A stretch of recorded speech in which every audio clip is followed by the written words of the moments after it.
কি হতে যাচ্ছে বিএনপির সঙ্গে কিংবা জামাতের সঙ্গে বৈঠকে? কি হতে যাচ্ছে আগামী দিনের রাজনীতি?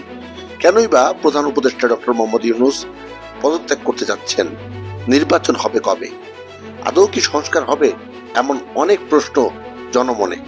উপদেষ্টা পরিষদের পক্ষ থেকে একটি বিবৃতি এরই মধ্যে এসেছে। জাতীয় অর্থনৈতিক পরিষদের সভা শেষে উপদেষ্টা পরিষদের এক অনির্ধারিত বৈঠক অনুষ্ঠিত হয়।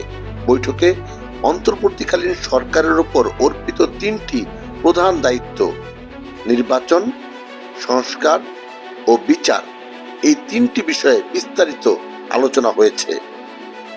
প্রধান উপদেষ্টা প্রফেসর ডক্টর মোহাম্মদ ইউনূসের সভাপতিত্বে রাজধানীর শেরেবাংলা নগর এলাকায় পরিকল্পনা কমিশনে এই বৈঠক অনুষ্ঠিত হয়। এসব দায়িত্ব পালন করে অর্থাৎ নির্বাচন, সংস্কার ও বিচারের দায়িত্বের কথা বলা হচ্ছে এখানে। এই দায়িত্ব পালনে বিভিন্ন সময়ে নানা ধরনের অযৌক্তিক দাবি দেওয়া, উদ্দেশ্য প্রণোদিত ও এখতিয়ার বহির্ভূত বক্তব্য এবং কর্মসূচি দিয়ে যেভাবে স্বাভাবিক কাজের পরিবেশ বাধাগ্রস্ত করে তোলা হচ্ছে এবং জনমনের সংশয় ও সন্দেহ সৃষ্টি করা হচ্ছে তা নিয়ে এই বৈঠকে কথা হয়েছে। খুবই গুরুত্বপূর্ণ বিষয়। এই যে দাবি দেওয়ার নামে নানা ধরনের বিষয় সামনে আসছে, এর পেছনেও কিন্তু সরকারের পক্ষ থেকে ষড়যন্ত্র দেখছে। দেশকে স্থিতিশীল রাখতে নির্বাচন, বিচার ও সংস্কার কাজ এগিয়ে নিতে এবং চিরতরে এদেশে স্বৈরাচারের আগমন প্রতিহত করতে বৃহত্তর ঐক্যের প্রয়োজন বলে মনে করে উপদেষ্টা পরিষদ। যে ঐক্যের ডাক কিন্তু এরই মধ্যে রাজনীতিবিদরাও দিয়েছেন। এ বিষয়ে অন্তর্বর্তী সরকার রাজনৈতিক দলগুলোর বক্তব্য শুনবে এবং সরকারের অবস্থান স্পষ্ট করবে। শত বাধার মাঝেও গোষ্ঠী স্বার্থকে উপেক্ষা করে অন্তর্বর্তী সরকার তার উপর দায়িত্ব পালন করে যাচ্ছে।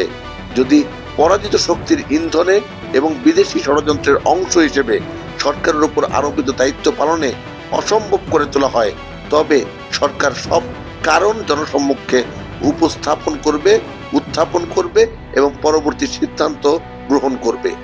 খুবই গুরুত্বপূর্ণ কথা। অর্থাৎ যারা সরকারকে কাজ করতে দিচ্ছে না, যারা ষড়যন্ত্র করছে, দেশি এবং বিদেশি, তাদের পুরো বিষয়টি যদি সরকার দায়িত্ব পালনে ব্যর্থ হয়, সেক্ষেত্রে তারা এটি ফাঁস করে দিবে।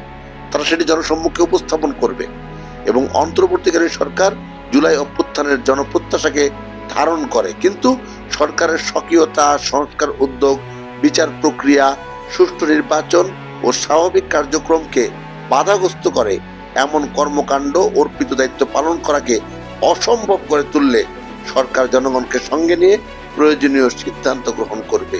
কি সেই প্রয়োজনীয় সিদ্ধান্ত? তাহলে কি নতুন করে ধোঁয়াশা?